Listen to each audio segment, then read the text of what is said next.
సూర్యోదయానికి లేవాలే. ఆ సూర్యోదయం అంటేనే బ్రహ్మాండమైన శక్తి, ఎనర్జీ అన్నీ కూడా అందులోనే ఉంటాయి. ఎందుకంటే మన సౌర కుటుంబానికి సంబంధించిన వాళ్ళం కాబట్టి మన విశ్వశక్తి మొత్తం సూర్యుని చేతుల్లోనే ఉంటుంది. అందులో వీళ్ళు ఫస్ట్ అంటే సూర్యోదయం నుంచే వీళ్ళ శక్తి జనరేట్ అయ్యి మన విశ్వాన్ని మొత్తం అంటే మన సౌర కుటుంబం మొత్తాన్ని పరిపాలిస్తుంటుంది. అందులో మనం ఒక జీవులం కదా, అందుకని చెప్పేసి వీళ్ళు ఇంపార్టెంట్ మనకు సాక్షిభూతంగా. అందుకని నీకు ఏదైనా కోరిక కోరాలనుకో వీళ్ళని స్మరించాలి. ఎట్లా స్మరించాలి? వీళ్ళకు కూడా ఒక మంత్రం ఇచ్చారు, చేసుకోవచ్చు మంత్రం. ఈ మంత్రం చేసి వాళ్ళని స్మరించాలి. స్వామి నాకు ఈ కోరికదే ఇట్లా ఓం శ్రీం అశ్విన్యై నమః, ఓం శ్రీం అశ్విన్యై నమః, ఓం శ్రీం అశ్విన్యై నమః. ఎప్పుడైతే ఒకటి గుర్తుపెట్టుకోండి, మంత్రసిద్ధి ఉన్న గురువు 3 సార్లు చెబితే అది ఎవరైనా చేసుకోవచ్చు. చెప్తున్నా, అందరు ఏం పెడుతున్నారు సార్ కామెంట్లా మాకు ఉపదేశం చేయండి సార్ అని చెప్పించుకొని ముందే చెప్తున్నా. ఇప్పుడు నాకు ఏదైతే సిద్ధి ఉందో అది ముందే చెప్తున్నా, చేసుకోండి చేసుకోండి అని. ఆ చిన్నదాన్ని కూడా ఫోన్లు చేసి డిస్టర్బెన్స్ చేస్తున్నారు అనమాట. ఈ మంత్రం ఎవరైనా చేసుకోండి. ఏదన్నా మంచి కోరిక ఉంది ఖచ్చితంగా నీకు నెరవేరాలంటే, విశ్వం నీకు ఇవ్వాలనుకుంటే ఆ శక్తిని ఏం చేయాలి? అశ్విని దేవతలను కోరండి. ఎప్పుడు నేనేమంటున్నా, ఇప్పుడు సూర్యోదయం నుంచే వీళ్ళ శక్తి జనరేట్ అవుతుంది కాబట్టి సూర్యోదయ టైంలో ఎక్కువ ఉంటుంది అశ్విని దేవతలు శక్తి. తర్వాత సూర్య అస్తమ సమయంలో కూడా మనకు త్రిసంధ్యలు అంటారు కదా, అంటే ఉదయం సూర్యుడు ఉదయించేటప్పుడు, మధ్యాహ్నం సంధ్య, సాయంత్ర సంధ్య, 3 సంధ్యలలో వీళ్ళని ఎక్కువ స్మరిస్తే వీళ్ళ శక్తి ఎక్కువ ఉంటుంది అనమాట. అంటే అశ్విని దేవతలు అంటే ఎవరు? అదే సూర్యుని యొక్క కవల సంతానం కదా, ఆయన శక్తే కదా మనకి. ఇప్పుడు సూర్యుడు లేకపోతే మనం ఎట్లా బతుకుతామండి? అంతా కూడా ఆయన నుంచే రావాలి మనకు. వర్షం ఆయన నుంచే రావాలి, ఏది పండాలైనా ఆయనే ఉండాలి, ఏది జరగాలన్నా సూర్యుడి నుంచే జరుగుతుంది.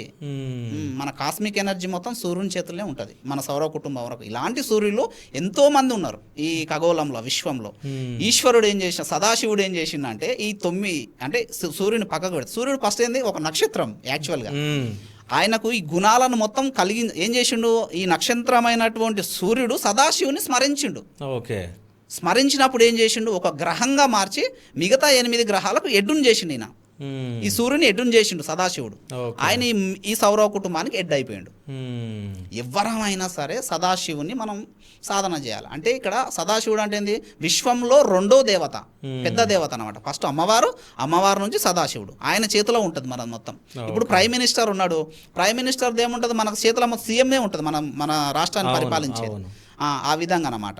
హెడ్ అమ్మవారు అయితే పరిపాలన మొత్తం సీఎం చేతులలో ఉంటుంది కాబట్టి ఈయన సదాశివుడు ఇట్లా సీఎం లాంటి వాడు అనమాట.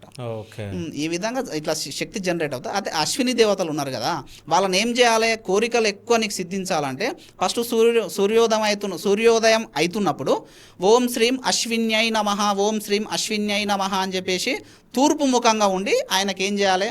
నమస్కారం, వాళ్ళకు మనం సాధన చేయాలి తూర్పు దిశలో. మళ్ళీ అంటే సూర్యుడు ఉదయించేటప్పుడు తూర్పు నుంచి స్టార్ట్ అవుతుంది కాబట్టి అక్కడంగా స్టార్ట్ చేయాలి ఆ మంత్రం.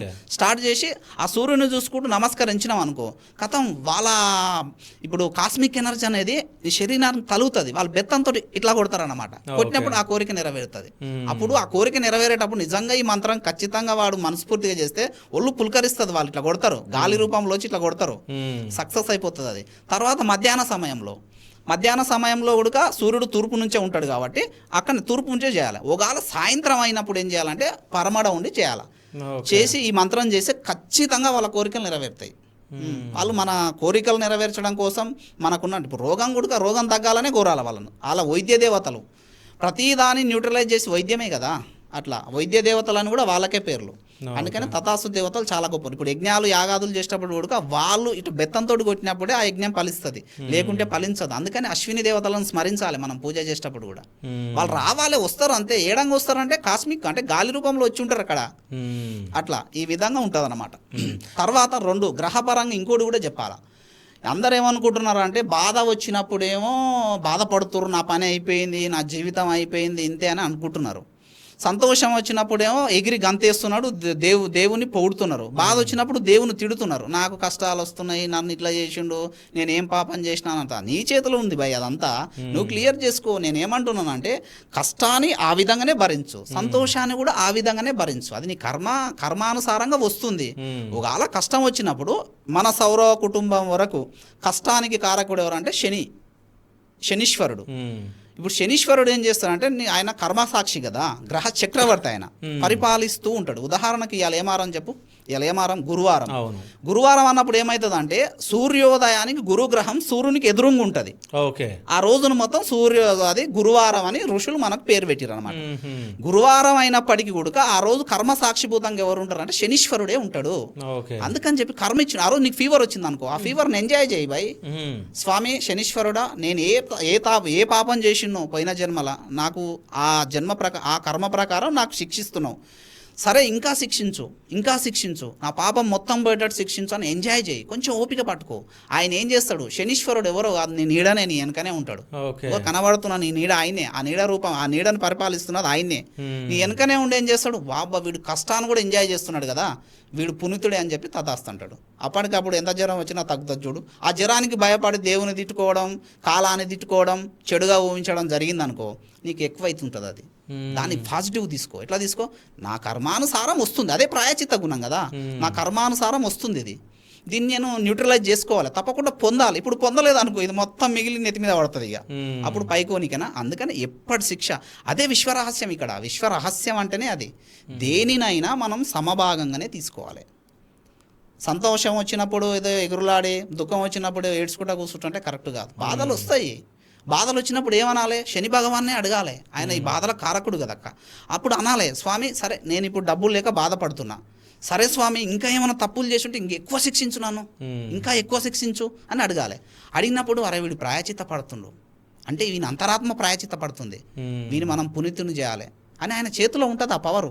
ఈ కర్మ మొత్తం పరిపాలిస్తున్న శక్తి ఎనర్జీ ఆయన చేతిలో ఉంటుంది, ఆయన తూడుస్తాడు ఇట్లా ఓకే అని చెప్పేసి అట్లా. అందుకని చెప్పేసి ఇప్పుడు వరుణదేవుడు ఉన్నాడు, రోగాలు, ఆయన కూడా విశ్వదేవతలలో ఒక దేవుడు కదా, ఆయనను స్మరించండి. ఏదైనా ఎక్కువ రోగాలు ఉన్నప్పుడు వాటర్ తీసుకోండి, ఓం వం వరుణాయ నమః, ఓం వం వరుణాయ నమః, ఓం వం వరుణాయ నమః అని చెప్పేసి ఒక గాజు గ్లాసే తీసుకో, తర్పణ విద్య ఇక్కడ.